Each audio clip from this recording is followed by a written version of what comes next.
Hi friends, എല്ലാവർക്കും strawberry ചാനലിലേക്ക് സ്വാഗതം. കഴിഞ്ഞൊരു വീഡിയോയിലൂടെ വെജ് ആൻഡ് ചിക്കൻ സാൻഡ്വിച്ചിന്റെ റെസിപ്പി ഞാൻ ഷെയർ ചെയ്തിട്ടുണ്ടായിരുന്നു. കണ്ടിട്ടില്ലാത്ത എല്ലാവരും കണ്ടു നോക്കണം. നല്ല അടിപൊളി ടേസ്റ്റ് ആണ്. കുട്ടികൾക്കൊക്കെ ഒരുപാട് ഇഷ്ടമാവുന്ന മറ്റൊരു റെസിപ്പിയുമായിട്ടാണ് ഇന്ന് ഞാൻ വന്നിട്ടുള്ളത്. ചിക്കൻ സാൻഡ്വിച്ചിന്റെ സൈഡിൽ നല്ല ക്രിസ്പി ആയിട്ടുള്ള ഫ്രഞ്ച് ഫ്രൈസിന്റെ ഫോട്ടോ കണ്ട് കുറച്ച് പേർക്കെങ്കിലും കൊതി വന്നിട്ടുണ്ടാവില്ലേ?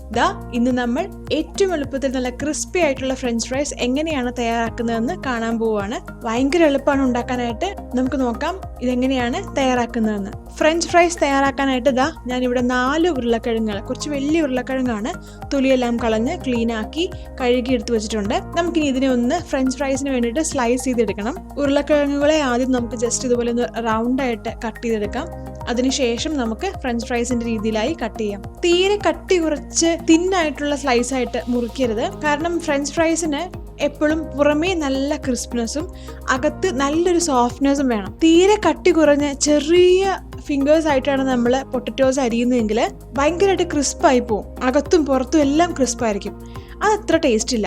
പുറമേ നല്ല ക്രിസ്പിനെസ്സും അകത്ത് നല്ലൊരു സോഫ്റ്റുമായിട്ടുള്ള ഫ്രഞ്ച് ഫ്രൈസ് ആണ് കഴിക്കാൻ കൂടുതൽ രുചി. സോ അതുകൊണ്ട് കുറച്ചൊരു വീതിയിൽ വേണം നമ്മൾ ഫ്രഞ്ച് ഫ്രൈസിന് വേണ്ടിയിട്ട് ഉരുളക്കിഴങ്ങുകൾ അരിഞ്ഞെടുക്കാനായിട്ട്.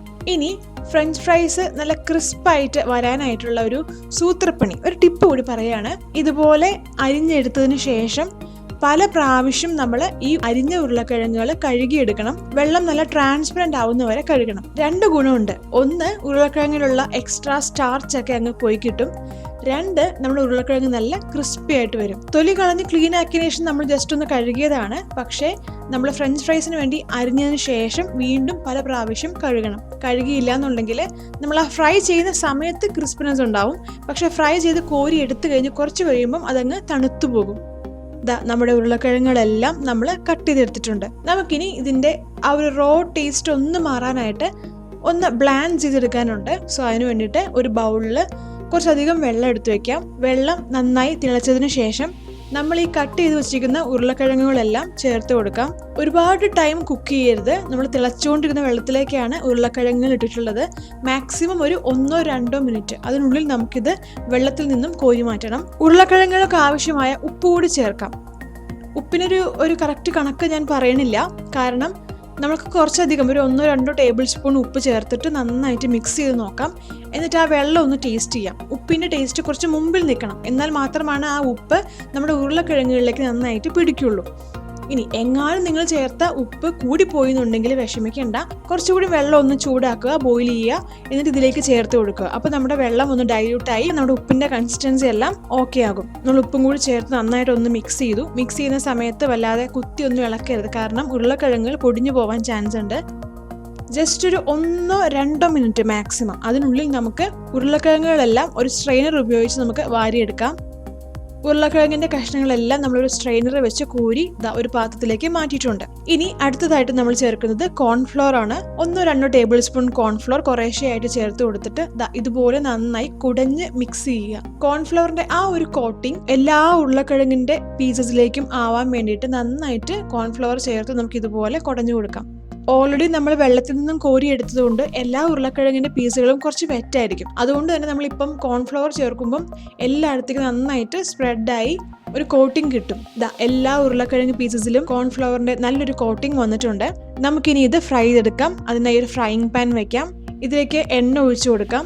വെജിറ്റബിൾ ഓയിലോ ഒലിവ് ഓയിലോ ഏതെങ്കിലും ഫ്ലേവർലെസ് ഓയിൽ യൂസ് ചെയ്യുന്നതാണ് നല്ലത്. വെളിച്ചെണ്ണ യൂസ് ചെയ്യുമ്പം അതൊരു നാടൻ ടേസ്റ്റ് വരും. എണ്ണ നന്നായിട്ട് ചൂടായതിനു ശേഷം നമുക്ക് ഉരുളക്കിഴങ്ങുകളിട്ട് ഫ്രൈ ചെയ്തെടുക്കാം.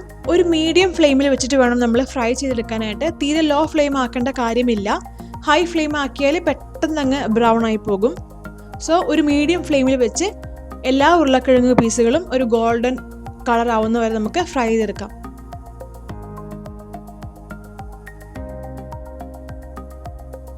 ഇപ്പം നല്ലൊരു ഗോൾഡൻ കളറൊക്കെ ആയിട്ടുണ്ട്. നമുക്കിത് എണ്ണയിൽ നിന്നും കോരി മാറ്റാം. ഇതുപോലെ എല്ലാ ഉരുളക്കിഴങ്ങിൻ്റെ പീസസും നമുക്ക് വറുത്ത് കോരിയെടുക്കാം. നമ്മുടെ ഫ്രഞ്ച് ഫ്രൈസ് ഇവിടെ റെഡി ആയിട്ടുണ്ട്. തയ്യാറാക്കാനായിട്ട് വളരെ എളുപ്പമാണ്. കുട്ടികൾക്ക് ഏറെ ഇഷ്ടമുള്ള നല്ലൊരു സ്നാക്കാണ് ഇത്. ടൊമാറ്റോ സോസിൻ്റെ കൂടെയോ മയോണൈസിൻ്റെ കൂടെയോ നമുക്ക് സെർവ് ചെയ്യാം. പലരും ഫ്രഞ്ച് ഫ്രൈസ് തയ്യാറാക്കുന്നത് കോൺഫ്ലോർ ഒക്കെ ചേർത്ത് ഒരു മിക്സ് ആക്കിയതിനു ശേഷം ഫ്രീസറിൽ കുറച്ചധികം സമയം വെച്ചതിന് ശേഷമൊക്കെ ആയിരിക്കും. പക്ഷേ അതിന്റെ ഒന്നും ആവശ്യമില്ല. ഇതുപോലെ ചെയ്താലും നല്ല ക്രിസ്പി ആയിട്ടുള്ള ഫ്രഞ്ച് ഫ്രൈസ് നമുക്ക് കിട്ടും. ഇനി വേറെ ചിലര് 2 പ്രാവശ്യം ഇത് ഫ്രൈ ചെയ്തെടുക്കാറുണ്ട്. ഒരു പ്രാവശ്യം ഫ്രൈ ചെയ്തതിനു ശേഷം എണ്ണയിൽ നിന്നും കോരി മാറ്റി രണ്ടാമത് വീണ്ടും ഫ്രൈ ചെയ്യും. അതെല്ലാം ഫ്രഞ്ച് ഫ്രൈസ് കൂടുതൽ ക്രിസ്പി ആവാൻ വേണ്ടിയിട്ടാണ്.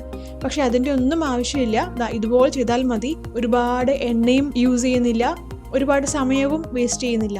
കുട്ടികൾക്കും മുതിർന്നവർക്കും ഒരുപോലെ ഇഷ്ടമുള്ള നല്ല അടിപൊളി ക്രിസ്പിയും ടേസ്റ്റിയുമായ ഫ്രഞ്ച് ഫ്രൈസിന്റെ റെസിപ്പിയാണ് ചെയ്ത് കാണിച്ചത്. വളരെ എളുപ്പമാണ് തയ്യാറാക്കാനായിട്ട്, നല്ല ടേസ്റ്റുമാണ്. തീർച്ചയായിട്ടും നിങ്ങൾ ഇതുപോലെ ട്രൈ ചെയ്ത് നോക്കൂ. ഇഷ്ടമായാൽ നിങ്ങളുടെ ഫീഡ്ബാക്ക്സ് കമന്റ്സിലൂടെ ഞങ്ങളെ അറിയിക്കൂ. മറ്റൊരു നല്ല അടിപൊളി റെസിപ്പി ആയിട്ട് സ്ട്രോബെറി ചാനലിലൂടെ വീണ്ടും കാണാം. Thank you so much for watching. By.